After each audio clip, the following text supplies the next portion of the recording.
This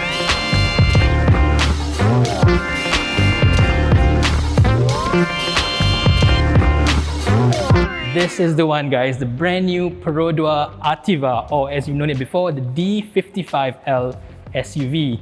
This is Perodua's brand new compact SUV.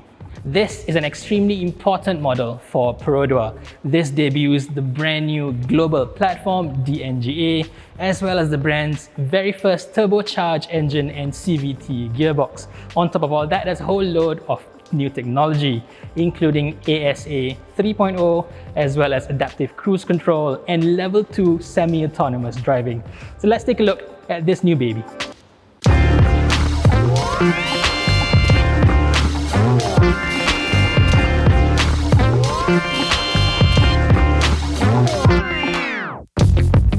The Ativa is priced between 60 to 70,000 ringgit, slightly less than the estimated prices announced before launch. This puts it above the Myvi in the Perodua lineup, with a price overlap with the bigger but less sophisticated 7-seat Aruz. This, Perodua hopes, is the new car that a lot of existing Perodua owners will upgrade to, as well as others who are looking at other brands, including non-national car makers. Plus, I'm sure it will be a popular first car choice for new drivers from more affluent families too.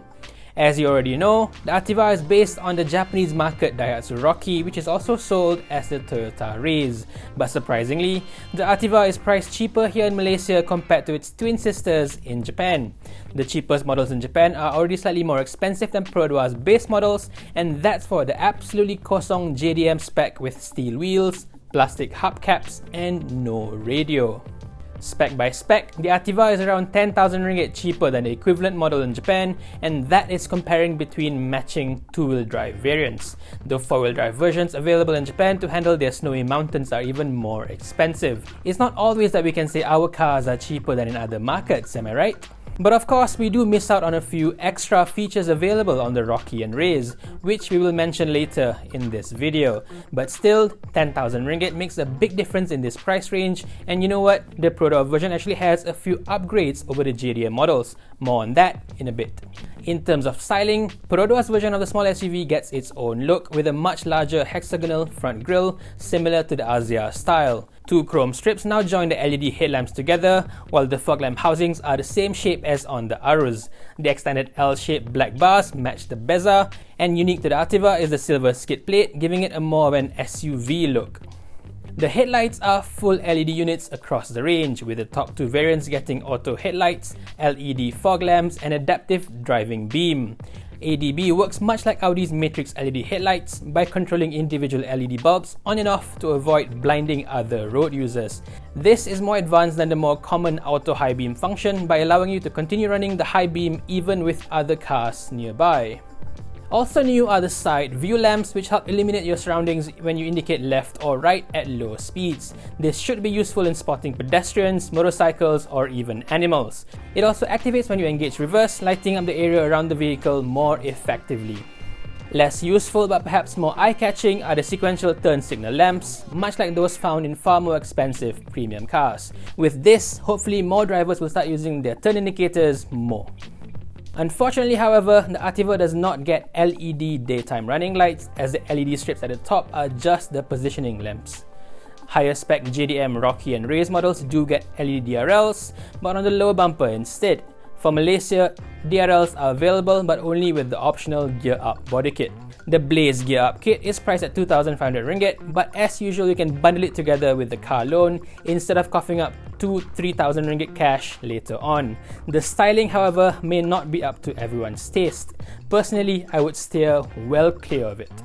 Moving on to the side, the Ativa rides on 17-inch dual-tone alloy wheels with Bridgestone Turanza T0058 tyres, while the base Ativa X gets smaller 16-inch wheels with Goodyear Assurance rubber. It's also worth noting the Ativa now gets proper wheel arch lining, so it doesn't look as bare as the Myvi does. Should help with refinement too. The Ativa side mirrors are different to the Japanese models, but in a good way. We get the same wing mirrors as the Aruz, which are slightly wider and far more stylish than the bulky ones on the Raize and Rocky. We also get stabilizer fins on the A-pillars, which have just been introduced on the JDM models.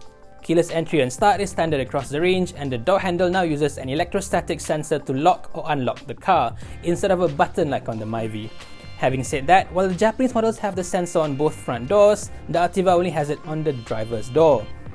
One unique feature on the Ativa are the A-pillars, which remain black no matter the body color. The Suzuki Swift has used the same trick for years now. The floating roof effect appears even more prominent when paired with the black roof, which is an 800 ringgit option on the AV variant. In Japan, you have to pay an extra 77,000 yen or close to 3,000 ringgit for the same option.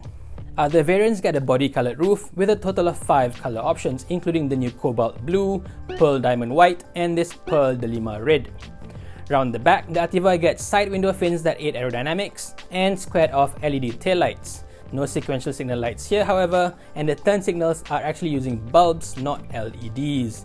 There's also a T badge on the left, referencing the turbocharged engine up front. Seeing as that's the only option available, it seems rather unnecessary unless Perodua plans to have other engine options in the future. HV for hybrid maybe? We will see. The rear bumper is unique to the Ativa and is slightly bigger and longer than the Rocky and Raize. Total length is at 4,065mm, 70mm longer than the Japanese twins. The Perodua is also 15mm taller, thanks to a slightly different suspension that's tuned for Malaysia's road conditions and occasional floods. The ground clearance is now set at 200mm versus 185 for the JDM pair. And if you're wondering, the maximum wading depth is 250mm, just 50mm into the body, so don't be too brave lah. Perodua has also said that the Ativa has firmer suspension settings for a more balanced driving experience as opposed to the more comfort-biased Japanese twin.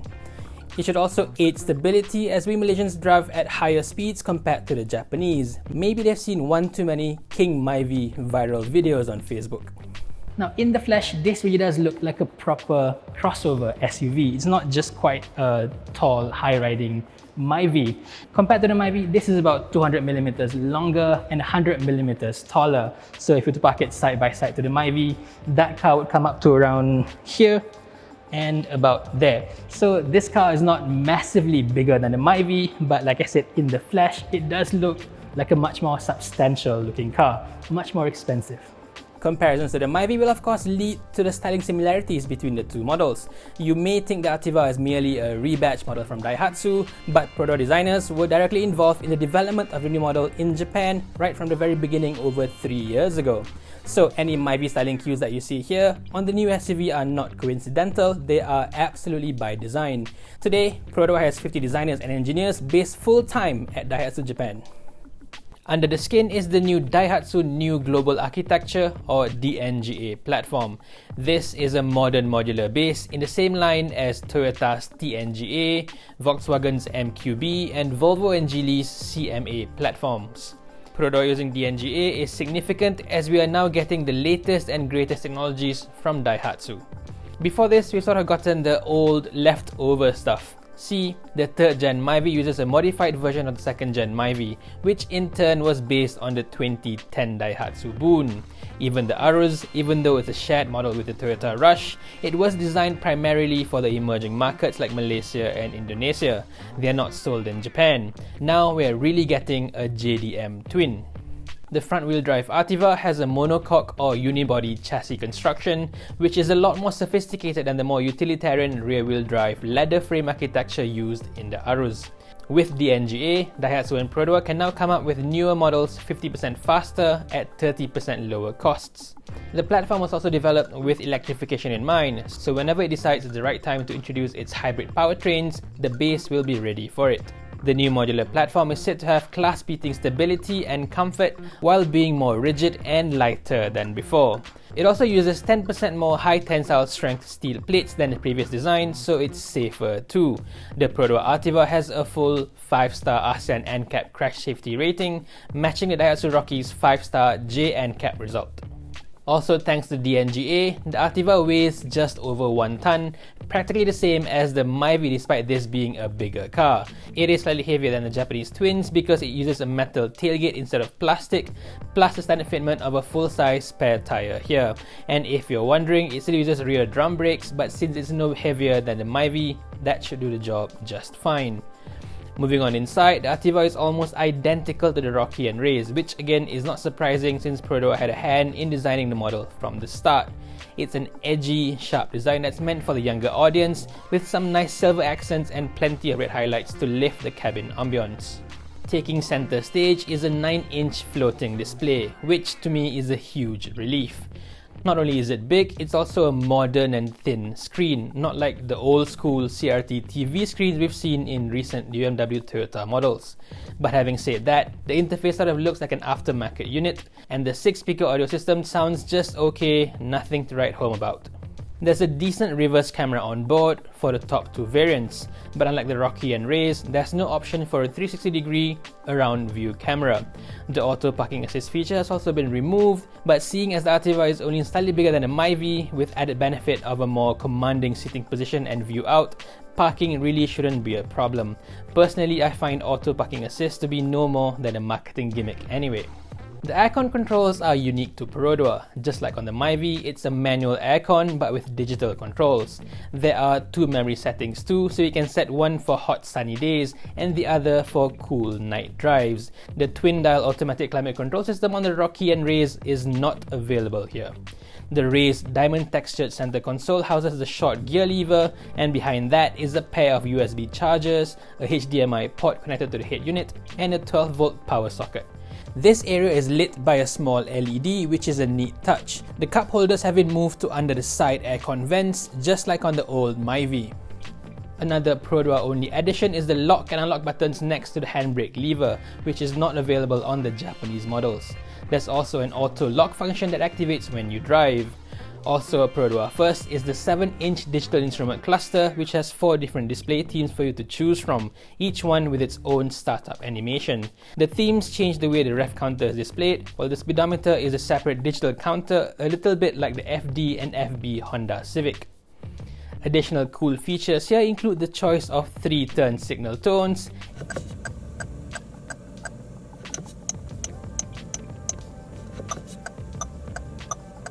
and a birthday or anniversary reminder so you can never miss an important date again. One thing that's still missing though is a temperature gauge. The steering wheel is of a new design identical to the Rocky and Raize. There's more than 20 buttons on it, and the only blank button you see is for the auto parking feature in the Japanese models. The leather on the steering wheel feels pretty good, and it has white contrast stitching, rather classy for a Perodua. You'll also see a few more blank buttons on the right hand side, but the big empty plate is actually reserved for the headlight leveler on the Ativa X. The H and AV have auto leveling, so there's no need for this. One of the top buttons is used for the rear fog light, which we don't get at all. Seeing how a lot of drivers misuse this feature here though, that's not such a bad thing. Moving on, the seats on the top-spec Ativa AV are wrapped in black and red leather, while the sides of the front seats have this rather suede-like material. It's certainly unique and eye-catching, and there's effort shown here to offer the consumer something different. One thing I noticed though are the Perodua tags on them. Sort of looks like a shirt worn inside out. Weird. Both the front seats are manually adjustable, and surprisingly for a new Perodua, there are no handbag hook or even teh tarik hooks to be found in the cabin. Another Perodua feature missing is the integrated smart tag reader, perhaps dropped because the company thought RFID would be fully operational by now. On the bright side, Perodua now fits a DVR or dash cam together with Luma security window tint as standard on the Ativa AV, so you don't have to spend extra money on accessory shops. Equipment-wise, I'd say the only glaring omission here is auto wipers, especially since the lights are all already automatic. So overall, I think the interior is a pretty nice place to be in. It looks quite cool, very fresh, quite sporty at the same time. In terms of quality, it's also quite good, slightly better than what we've seen in the Perodua Myvi. But if you're comparing this against the Proton X50, this is a few levels below that as well. Everything you see here are all hard plastics. There are no soft plush materials here, except for the center armrest, first for Perodua, as well as a few bits on the door cards. Everything else, as is usual for Perodua, are all hard plastics. But then again, at this price range, you cannot really complain about it. Now, one thing that is a big upgrade for Perodua is the front seats. Finally, the front seats are very comfortable, very supportive, fit for long distance journeys. Now on to the major drawbacks of this car. The steering wheel is only adjustable for tilt, but not reach. There is no telescopic adjustment available on this one. That's slightly better than the fixed steering on the Asia and the Beza, but really, come on, much taller drivers will want to have the reach adjustment. They will have a hard time finding an ideal sitting position in this car. For long distance journeys, that is going to be a pain. The center screen does look very good. It's big, it's pretty responsive, but there is a major problem with this one. There is only Smart Link over here, which is the same one that's in the Myvi. Not very useful, and there's no Apple CarPlay or Android Auto. Now, I think Proton missed the boat with not having it on the X50, and Perodua would have had a huge advantage if they had fitted it on the Ativa here. But yeah, it's a shame for Perodua as well as us consumers. As for rear space, it's not too bad, but unlike most other Perodua models, it's not amazing, it's not surprisingly big. Over here is just about the size as you would expect, which in a way is slightly disappointing. By Perodua's own measurement, there's slightly less space here compared to the Myvi by about 3-4 cm. You can't really feel it, but it's not overwhelming in terms of space here either. Compared to the Proton X50, this does feel a little bit slightly more cramped, but the difference is not that big. I mean, this is the smaller car on the outside after all. A bigger fault is the lack of rear aircon vents. Now, the cabin isn't that big, so I guess it wouldn't take that long for it to cool down from the front aircons, but not having rear vents, dedicated rear vents, is still a minor fault for all Malaysian cars. One more thing, the rear backrest can be reclined by a little bit, but even then it's not all that comfortable. Plus, the seats themselves are very flat, not very comfortable, not very supportive for long journeys. Moving on to the boot, the Ativa does not have a powered tailgate, but at least it does have a keyless sensor back here. Inside, it has a 2-level boot floor, offering 303 litres at the upper level, increasing to 369 litres at the lower level. That's more than 30% bigger than the Myvi and slightly larger than the Proton X50's boot too. The tonneau cover is a soft sunshade kind of cloth similar to the one used on the Honda HR-V. It does its job of covering your items from prying eyes, but since it's soft, you can't put anything on it. When not in use, it can be twist folded and stored under the boot floor. Of course, the rear seats can be folded down at a 60-40 split, although it doesn't quite fold completely flat. Also worth noting is the lack of usable hooks in the boot, but at least there are 4 metal tie hooks for netting at the corners. Under the floor is a major upgrade over the Japanese models. The Ativa comes with a full-size spare tyre, and not only that, it gets the same alloy wheel and tyre combination too. We lose out on the underfloor storage, but knowing Malaysian roads, this is a far better option. So of course we don't get the JDM Pairs tyre repair kit, although the compartment in the boot is still there, now empty. As usual for a Perodua, the jack is hidden under the front passenger seat. Now on to the engine. The Ativa has Perodua's very first forced induction motor, a 1-litre 3-cylinder turbocharged engine. This 1KR VET engine is rated at 98 PS at 6,000 RPM and 140 Nm of torque between 2,400 and 4,000 RPM. Perodua says with this downsized turbocharged engine, it's able to provide performance exceeding that of a naturally aspirated 1.5-litre engine. There's also a power button on the steering wheel that primes both the engine and transmission to offer the maximum power output meant for quick overtaking maneuvers. When activated, the instrument cluster glows orange too. Perodua claims an impressive 18.9 km per litre fuel consumption figure for the Ativa, which is good enough to be classified as an EEV. You'll also save money on the road tax, which is just 20 ringgit per year here. The auto start-stop system, or eco-idle as Perodua calls it, has been improved for the Ativa as well. It can now switch the engine off at up to 9 km per hour when coming to a stop, compared to 7 km per hour in the Myvi. But of course, you can switch this feature off like a lot of Perodua owners do. This engine is in the same family as the 1-litre 1KR VE in the Perodua Asia and Beza, and it shares the same aluminium block, VVTi variable valve timing, double overhead cams, timing chain, and 4 valves per cylinder. But newly developed alongside the DNGA platform, the Ativa's engine uses a single scroll turbo, front-mounted intercooler, twin intake ports for the multi-point injection system, and multi-spark ignition. What it could really do with though is an engine cover, but it's not anywhere near as bad as the Nissan Almera similar 1-litre turbo engine bay. It's also worth noting that despite being turbocharged, the Ativa maintains the same 10,000 km or 6-month service interval compared to every 7,000 kilometers for the Almera. Also a Perodua first is the use of a continuously variable transmission, or CVT. This isn't any CVT though, as it's Daihatsu's brand new D-CVT that was specifically developed for the DNGA platform. It stands for Dual Mode CVT and is claimed to be the world's first split gear system of its kind. This is not the same as Toyota's direct shift CVT, but it uses a similar concept of combining a CVT's usual belt drive with a gear drive for improved fuel efficiency, acceleration, feel, and quietness. Compared to a regular CVT, the D-CVT is said to offer less energy loss to belt friction and lower whining noise under hard acceleration. By shifting to the gear system on higher loads, Daihatsu claims it has a much wider range of ratios. While a conventional CVT typically has the ratio spread that's similar to a 6-speed automatic gearbox, the D-CVT is closer to an 8-speed automatic. With higher gears effectively, the car can now cruise at lower RPM levels by as much as 550 RPM lower at 100 km per hour compared to a standard CVT. There's no pedal shifters for the driver, but the gear lever has a sequential mode with 7 virtual ratios. It also uses a small torque converter unit at low speed, similar to Toyota and Honda CVTs, so it should offer a smoother drive than those that use a clutch pack, like the Punch CVT in Proton cars.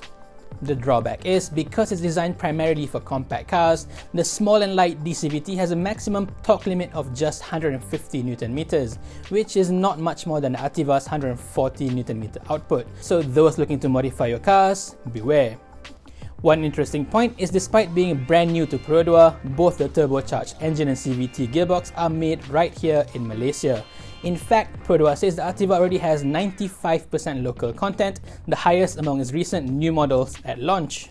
Finally, safety, and this is where the Ativa absolutely shines. All variants get 6 airbags, electronic stability control, rear seatbelt reminder, and most importantly, autonomous emergency braking, or AEB, as standard across the range. That's unheard of in this price range, and once again, Perodua is lifting the safety standards for the entire industry here in Malaysia. Now that's absolutely the way it should be. Basic safety should be for all, not just the privileged.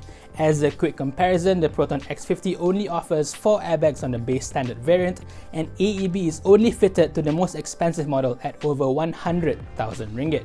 The Ativa's Advanced Safety Assist, or ASA 3.0, standard across the range, has also been upgraded. It now includes lane departure warning and prevention, while the pre-collision warning and braking system can now detect bicycles and motorcycles on top of cars and pedestrians in version 2.0. It can now detect cars at night too.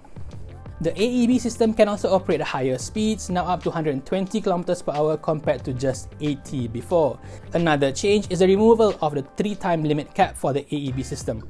Now, AEB can be triggered as many times as necessary without having to restart the car. Moving on to the Ativa AV, adds on blind spot monitor, rear cross traffic alert, lane keeping assist, and adaptive cruise control. The last two combine together to offer level 2 semi-autonomous driving, and at just 70,000 ringgit, it's by far the cheapest car in Malaysia to offer this advanced feature.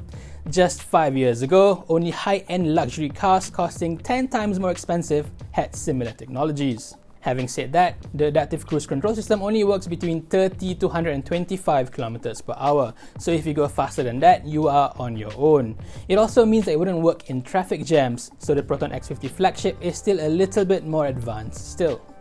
So that's it for our first look of the new Perodua Ativa. What do you think of this car's looks, pricing, and the whole package?